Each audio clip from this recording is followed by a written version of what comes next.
আমার কাছে আছে 2000 টাকা, এই টাকা আমি ভাঙবো না, এই টাকা আমি বাঁচাবো। আরে বাদাম, না না না না, এই টাকা ভাঙা বাদাম খাওয়ার মানে হয় না।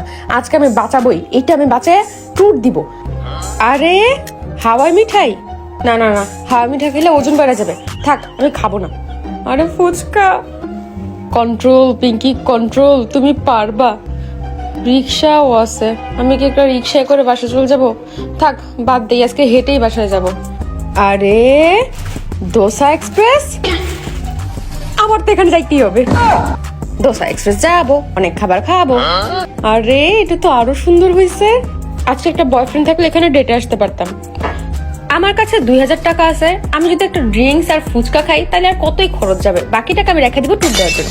এরপর আমি ওয়েটার ভাইয়াকে ডাক দিলাম, ভাইয়া খুব তৎপর করে চলে আসলো। ভাইয়াকে বললাম একটা পানিপুরি, স্ট্রবেরি মার্গারিটা আর একটা ব্লুবেরি মোহিতো দিতে। ও মা, 10 মিনিটের মধ্যে পানিপুরি এসে হাজির। ও মাই গড গাইস, কি যে স্মেল আসতেছিল মুখে দিয়েই।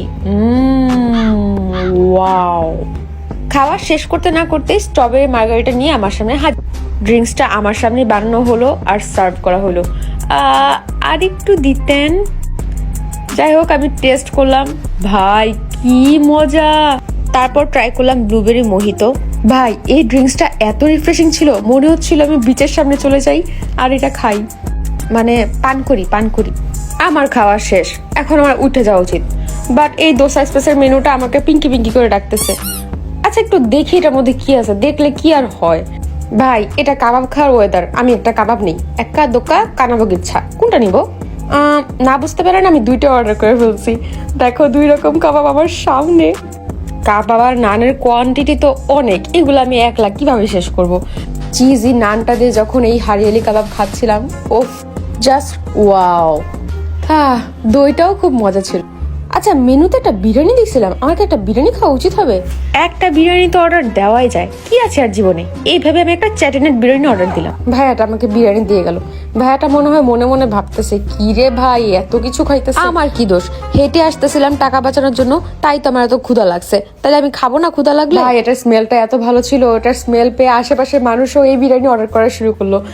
দেখেন আমি কিভাবে খাচ্ছি, আমার দেখে কি মনে হয় এর আগে আমি এতগুলা খাবার খাইছি? যাই হোক, আমার বিরিয়ানি শেষ হলো। সবকিছুর শেষে একটা যদি ডেজার্ট না খাই তাহলে খাওয়ার পূর্ণতা পাওয়া যায় বলেন? একটা ডেজার্ট তো আমিও ডিজার্ভ করি। মোভেনপিক থেকে একটা আইসক্রিম অর্ডার করে দিই। ও মাই গড, আইসক্রিমটা চলে আসছে ভাই। আইসক্রিমের সাথে ছিল হানি ফ্লেভার আর সাথে ছিল ওয়াফেল। ও মাই গড, সেই কম্বিনেশন। ভাইয়া এখন নিজ দায়িত্বে বিল এনে দিল। 1995 টাকা, 2000 টাকাই ছিল আমার ব্যাগে। যাই হোক, ভাগ্যিস এর চেয়ে বেশি হয় নাই, 5 টাকা তো বাঁচবে আমার। এই তো আমাকে 5 টাকা ফেরত দিয়ে গেল। আমি এই 5 টাকা বাঁচাই ট্যুরে যাব। কিন্তু গাইস, আমি এখন বাসায় কিভাবে যাব? বাসওয়ালা মামাও তো 5 টাকা নেয় না। আমার এখন কি হবে ফ্রেন্ডস?